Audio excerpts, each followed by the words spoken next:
वो आदमी एक बड़ी कंपनी का सीईओ था, लेकिन अपनी बेटी की देखभाल के लिए उसे कोई नैनी नहीं मिल रही थी, क्योंकि उसकी बेटी लगातार रोती रहती थी और अब तक 18 नैनी उसकी वजह से नौकरी छोड़ चुकी थी।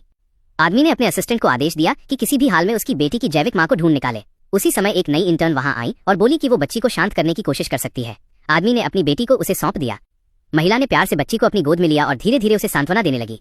सबके आश्चर्य की बात यह थी कि बच्ची अचानक रोना बंद कर देती है। ये देखकर सभी हैरान रह गए और आदमी को शक हुआ कि कहीं ये वही तो नहीं उसकी बेटी की असली मां। असल में 1 साल पहले उस आदमी ने इस महिला की जान बचाई थी जब एक क्लाइंट ने उसे परेशान किया था। महिला उसे धन्यवाद देना चाहती थी, लेकिन उसने देखा कि आदमी बहुत पीला और कमजोर लग रहा था। वो उसे होटल के कमरे तक ले गई ताकि वो आराम कर सके, लेकिन कमरे में पहुंचते ही एक अजीब सी खुशबू फैल गई और दोनों अपने आप पर काबू नहीं रख पाए और उन्होंने वो रात साथ बिताई। उस रात के बाद महिला को पता चला कि वो गर्भवती है। डॉक्टर ने कहा कि डिलीवरी के समय उसके पास कोई परिवार का सदस्य होना जरूरी है, इसलिए उसने अपनी मां को बुलाया, लेकिन रास्ते में उसकी मां का एक्सीडेंट हो गया। महिला अस्पताल में अपनी मां को पुकारती रही, लेकिन कोई जवाब नहीं मिला। भावनाओं के तूफान में उसे अचानक पेट दर्द हुआ और जब नर्स बाथरूम पहुंची तब तक महिला बच्ची को जन्म दे चुकी थी।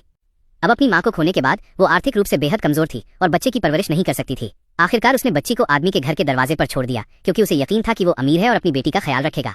थोड़ी देर बाद आदमी की नौकरानी ने दरवाजे पर बच्ची को पाया। आदमी ने तुरंत उस रात की महिला को याद किया और नौकरानी से कहा कि बच्चे का डीएनए टेस्ट करवाया जाए। टेस्ट के बाद पुष्टि हुई कि वह बच्ची उसी की जैविक बेटी है। उसने तुरंत अपने असिस्टेंट को बच्ची की मां को ढूंढने का आदेश दिया। साथ ही उसने एक डिजाइनर को बुलाकर हीरो से जड़ा हुआ शादी का जोड़ा तैयार करवाया, क्योंकि उसने ठान लिया था कि जैसे ही वो उस महिला को ढूंढेगा वो उसे प्रपोज करेगा।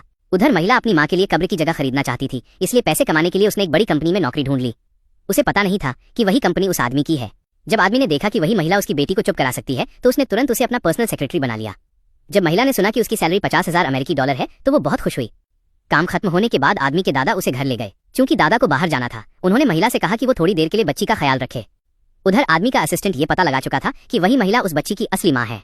जैसे ही उसे मालूम हुआ कि वो महिला सीईओ के घर पर है, वो